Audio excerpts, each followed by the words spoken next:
When did you first fall in love with LEGO Star Wars? For most of us, it was a specific set. The Millennium Falcon you got at Walmart as a kid, or a battle pack your parents got for you on your birthday. Or even maybe it was a UCS set that you saved up months to get. Whatever set it was, there was a reason you grabbed it. And I bet money that the reason you grabbed that set wasn't just because it was Star Wars, wasn't just because it was LEGO, it was because that set worked on every level. It was cool enough for you as a kid to play with it, and cool enough for the adult version of you to still put it on a shelf now. That's the magic formula. And LEGO Star Wars has completely lost it recently. Today I want to make the case that LEGO Star Wars doesn't understand their own customer anymore. Not the kid customer, not the adult customer, neither one. Because what LEGO got right for years, they completely abandoned. Their best sets were never just for kids or adults, they worked for both at the same time. And the moment they stopped doing that, their whole theme started falling apart. To understand what went wrong, you have to understand what went right. I want to take you back to 2018. Because I genuinely believe 2018 was one of the best years for LEGO Star Wars. Not necessarily for build quality, but for something more important.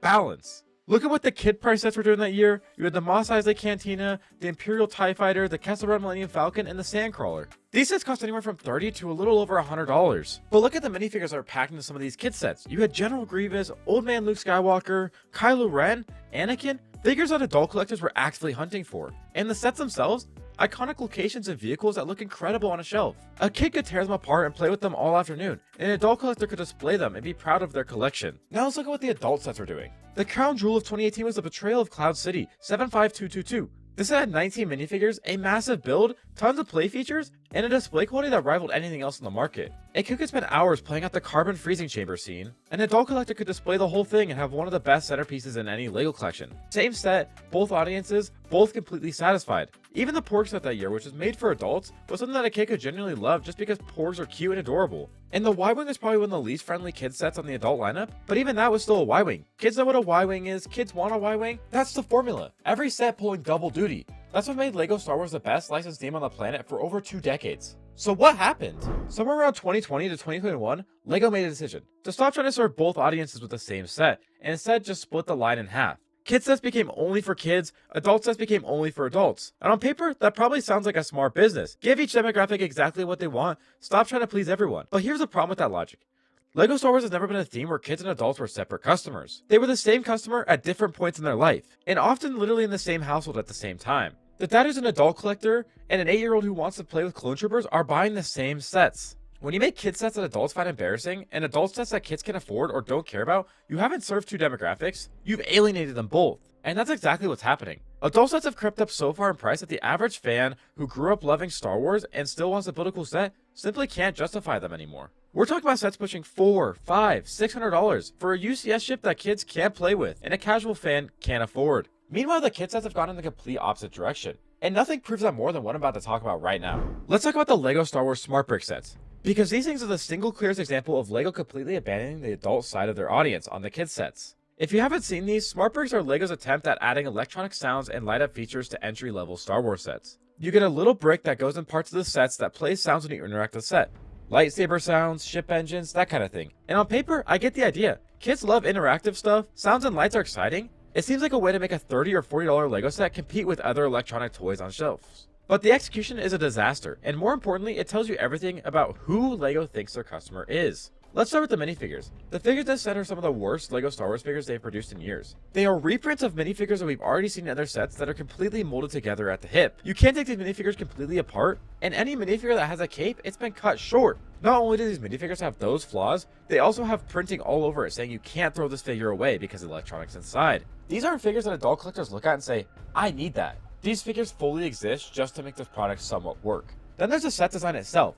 These builds are not display pieces, they're not even particularly interesting builds. They exist as delivery vehicles for the sound brick, and that's it. All the sets that the Smart Brick is a part of are completely compromised in order to fit the Smart Brick in it. Let's take a look at every Smart Play set and what is wrong with it. Up first, and probably the best of Smart Play sets, is the Throne Room Duel and A-Wing set. The main Smart Brick feature in the set allows Darth Vader and Luke Skywalker to fight in the middle of the throne, and that's about where all the cool stuff stops. The A-Wing build in this set is completely compromised in order to fit the Smart Brick. You can't even finish the windshield. The cannon that's there to oppose the A-Wing is very small and honestly not that cool. And the last Smart Brick play feature plays the Emperor's sound when you turn the chair. If we take a look at the minifigures, every minifigure that has a cape, it's cut in half. It's half the size that it should be. And for no good reason either. Next is the Yoda's Hut in Jedi Training. This set is completely just, wonk. It's got the Yoda's Hut, which looks pretty good, but The side build is completely random and it's just there to include the smart brick. The next smart playset is the Luke's Red 5 X-Wing. This X-Wing looks completely terrible. There is no like above cockpit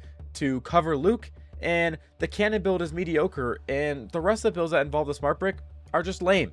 Next, the Darth Vader's TIE Fighter is just completely missing the back in order to fit the smart brick. I'm not even going to go into depth on the rest of it because you're not buying it for anything else but the TIE Fighter. The Millennium Falcon looks a lot more whole than the other smart playsets, but it looks completely downsized and has a bunch of weird features sticking out. That way there's play features with the smart brick. Next is the Luke's Landspeeder, and this one isn't terrible because the Luke's Landspeeder doesn't have a cockpit that goes over it, so this one probably looks the most accurate for what it is. Next is a Smart Play Cantina. This set isn't terrible, but the main play feature of the set is for the smart brick to make the cantina band noises.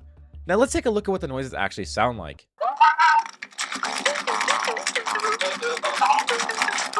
Obviously, those noises sound nothing like you're expecting. And finally, the ATSC attack on Endor. This ATSC is extremely compromised on the back in order to fit the smart brick. Now that we've looked at all those, there is not a single vehicle on the list that makes you stop and think, wow, that looks amazing.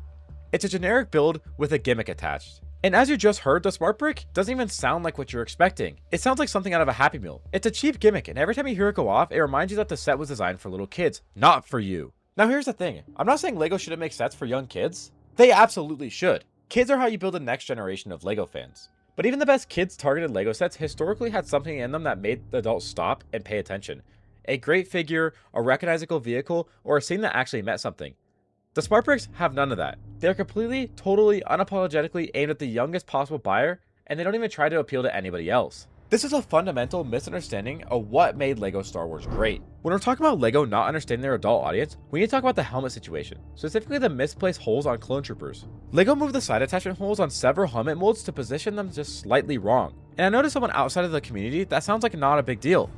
But here's why it matters. Army building is one of the biggest adult collector behaviors in LEGO Star Wars. Adult fans of LEGO and dedicated fans buy multiple battle packs specifically to build out their clone armies. It's one of the most common and beloved things adult fans do with this theme. And battle packs, sets specifically designed and priced to facilitate army building, are supposed to be the perfect product for that behavior. Affordable, multiple trooper pack, exactly what the adult fan who wants an army build needs. When the attachment holes are in the wrong place and it affects how accessories sit and how figures look, the adult collector notices immediately, and it kills the desire to army build those figures. Why would you buy 10 copies of a battle pack with an army of troopers with helmets that bother you every time you look at them? LEGO has essentially broken one of their best adult products by not caring enough about the detail that adult fans really care about. And it's not like this is a secret. A bunch of LEGO Star Wars fans have been vocal about this for years. LEGO knows, they just haven't fixed it. That tells you something about the priority level of adult fans and their current decision-making process. Here's my last major frustration with LEGO Star Wars right now, and this one affects both audiences. LEGO has become completely risk-averse about what sets they are making now,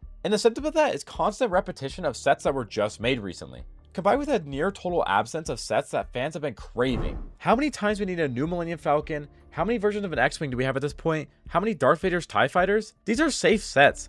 LEGO knows they'll sell because the Millennium Falcon always sells, the X-Wing always sells, so they keep going back to that well instead of taking any creative risk. Meanwhile, there's a massive list of sets that fans in the community have been asking for years. Ships from the Clone Wars that never got proper treatment, locations from fan favorite movies that had never been made, characters with huge followings that had never gotten a good minifigure. The demand is there, LEGO just isn't meeting it. And I think this connects directly back to the central problem. When you're chasing the safest, most recognizable IP, the Millennium Falcon, the X-Wing, the TIE Fighter, you're chasing casual buyers and Disney's marketing priorities. You're not serving the dedicated fan who already has 3 versions of the Millennium Falcon and desperately wants something new.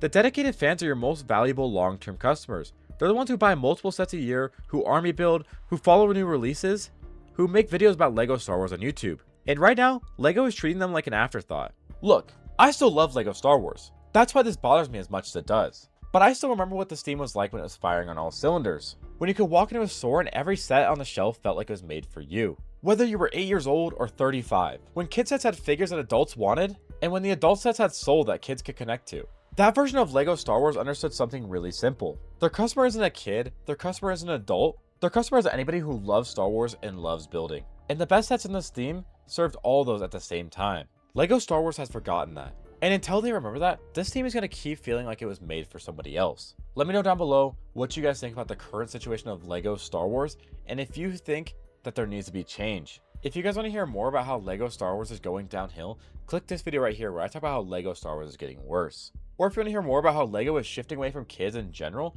click this video right here where I talk about how Lego isn't a kid's toy anymore. Alright, thank you guys for watching. I'll see you in the next one.